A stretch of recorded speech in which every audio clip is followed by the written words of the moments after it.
बीच एक ऐसी जगह है जहाँ लोगों ने रिलैक्स होने जाते हैं, टेंशन फ्री होने जाते हैं, आनंद करने जाते हैं। लेकिन ये एक ऐसा भी जगह है जहाँ बहुत ही अनहोनी घटनाएं घट रही है और जो देख के लोग हैरान हो रही है, डर रही है, बीच में जाना बंद कर रही है। बीच में घट जाने वाले उन घटनाओं का कुछ ऐसे डरावनी मोमेंट है जो हम इस वीडियो में जानने वाले हैं। Mind blowing beach moments caught on camera.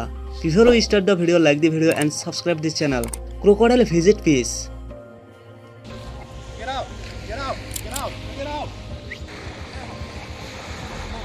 Mexico में मौजूद बीच में उस दिन बहुत गर्मी थी। दिन के करीब 4 PM में बीच में मौजूद सभी लोगों ने आनंद कर रहे थे और कुछ ही समय के अंदर बीच में हंगामा मच जाते हैं। एक बड़ा क्रोकोडाइल बीच में आ जाते हैं। वो क्रोकोडाइल लगभग 10 फीट लंबा और उसका पूंछ बहुत ही खतरनाक था और साथ ही पावरफुल स्नोट था। ये लगभग एक ग्रीन कलर की क्रोकोडाइल था और इस क्रोकोडाइल का आंखें भी बहुत गुस्सैल था और इसे देख के सभी लोगों ने भागने लगे। और उस समय क्रोकोडाइल भी अपनी मुंह खुल के धीरे धीरे बीच में चल रहे थे और कुछ लोगों ने इसका फोटो वीडियो खींच रहे थे और कुछ लोगों ने डर से कांप रहे थे। कुछ समय बाद ये क्रोकोडाइल धीरे धीरे समंदर की गहरी पानी में चला जाता है और इसे देख के कुछ ने कहा कि ये क्रोकोडाइल बीच में आया था शिकार करने के लिए और कुछ ने कहा ये यहाँ रास्ता भटक के आया था, बीच में मौजूद रेस्टोरेंट पर फूड के लिए आया था क्योंकि उस क्रोकोडाइल का बिहेवियर नॉर्मल था। Angry hippo cases tourist spot.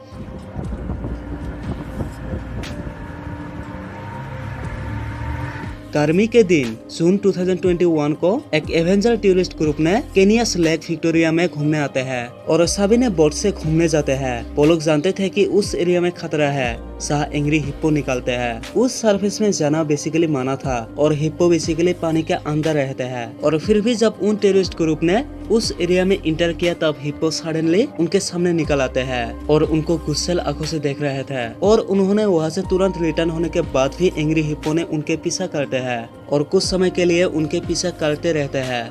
बहुत तेजी से बोट को निकल लाते हैं उस एरिया से, लेकिन फिर भी उनको बोट का क्रैकिंग का आवाज सुनाई दिया और उन्होंने सोचा कि हिप्पो ने उनका पीछा करना छोड़ दिया, लेकिन एंग्री हिप्पो ने पानी के अंदर से उनका पीछा किया था। फिर उन्होंने मुश्किल से उस एंग्री हिप्पो से बच आते हैं और उन्होंने कहते हैं कि एक दुजोक के दरवाजा से उन लोगों ने निकल आए, लेकिन फिर भी एंग्री हिप्पो ने उनको ढूंढते हुए आते थे और इन्होंने बहुत ही मुश्किल से उस एंग्री हिप्पो का पीछा छुड़ा के आ पाए हैं। ए प्रैंक ऑन द बीच।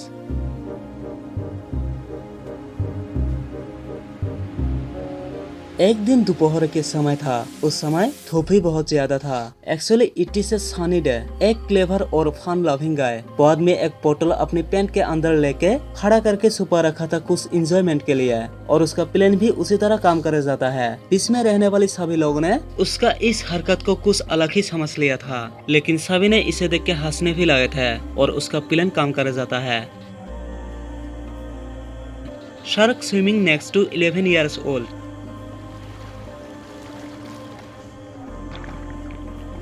13 जुलाई 2021 को बीच में घूमने आने वाले कुछ लोगों ने जब समुद्रों के किनारे स्विमिंग कर रहे थे तब समुद्रों में स्विमिंग करने वाली एक लड़की एक शार्क को समुद्रों में स्विमिंग करते हुए देखते हैं और वो शार्क उस लड़की से कुछ ही मीटर दूर था और वो देख के वो लड़की तुरंत पानी से बाहर निकल आते हैं और आके उस शार्क को देख रहे थे। देखने वाली शार्क ज्यादा बड़ा नहीं था, लेकिन उसका साइज एक शार्क बोट जैसा था। ये समंदर के बिल्कुल ही किनारे उठ के आया था और पानी के लहर इसे और समंदर के किनारे ला रहा था। ये शार्क बहुत डरावनी और एक्साइटिंग था और वो लड़की शार्क को इससे पहले कभी नहीं देखा था। वो लड़की डर तो रही थी लेकिन ग्लैड भी फील कर रही थी क्योंकि वो शार्क को बहुत ही करीब से देख रही थी और उसके मुंह से सेफली वापस आ पाई थी।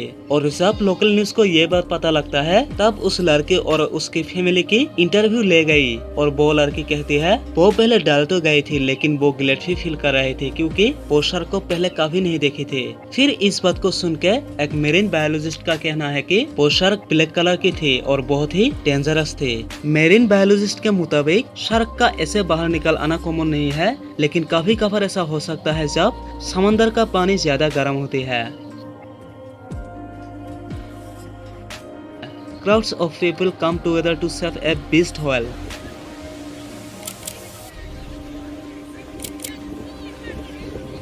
2020 में ब्राजील के रिमोट आइलैंड पर व्हेल की ही एक प्रजाति को देखने को मिलता है। यह व्हेल लगभग मर ही गई थी। ये व्हेल समंदर से अनएक्सपेक्टेडली समंदर के किनारे निकल आया था और समंदर के किनारे अटक गया था और इसे देख के सभी एनिमल लवर्स ने इसके आसपास आके जमा हुआ इसका हेल्प करने के लिए। ये शार्क बहुत ज्यादा बड़ा होने के कारण इसे आसानी से बाहर निकालना संभव नहीं था और फिर इसीलिए उन्होंने व्हेल के साइड में रहने वाली बाली मिट्टी को साइड कर दिया और फिर इसे खींच के पानी में उतार दिया। इसे पानी में उतरना आसान नहीं था, इसलिए इसे पानी में उतरने के लिए बहुत ही लोग आया था और इसे रस्सी से बांध के खींच के पानी में ले गया और फिर फाइनली व्हेल जिंदा वापस अपने घर लौट गया और इस व्हेल का लाइफ सेव करके सभी ने बहुत थैंकफुल था।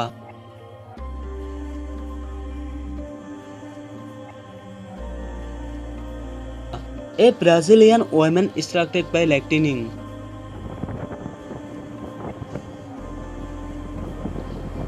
उस लड़की का नाम थे टेलन कैंपस और उसकी उम्र थे लगभग 25 साल। वो लड़की उसकी फैमिली के साथ बीच में चल रहे थे और जब उस लड़की के ऊपर बिजली गिरा तब वो लड़की इमीडिएटली अनकॉन्शियस हो गई थे।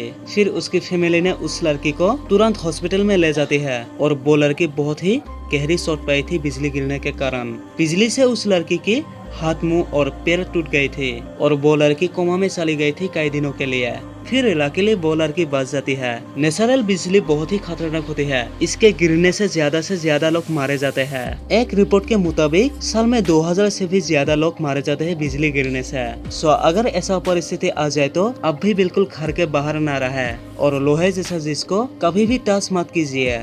Giant ocean sunfish. अपने सनफिश को देखा होगा शायद। ये एक समुद्री सनफिश है जिसका वेट 4000 पाउंड से भी काफी ज्यादा होती है। ये मछली रिसेंटली सूडा में कैप्चर्ड हुआ। इस जानवर को अनइंटेंशनली नेट में पकड़ी गई थी। इसका इतना वजन होने के कारण इसे समुद्रों के पानी से बाहर लाना बहुत ही मुश्किल काम था और इसे पानी से बाहर निकलने के लिए क्रेन की जरूरत हुआ। इस ऑर्डिनरी फिश की मेजर 3.2 मीटर्स था और इसका लेंथ 2.9 मीटर्स था। ये मछली बहुत ही बड़ा है। एक स्पेनिश बायोलॉजिस्ट ने कहते हैं कि इस मछली का नाम इसलिए सनफिश पड़ा क्योंकि ये फिश धूप के समय समंदर के सरफेस में निकल आते हैं। तो दोस्तों थैंक यू। वीडियो अच्छा लगा तो एक लाइक जरूर करना और ऐसे ही वीडियो देखने के लिए चैनल को सब्सक्राइब करना।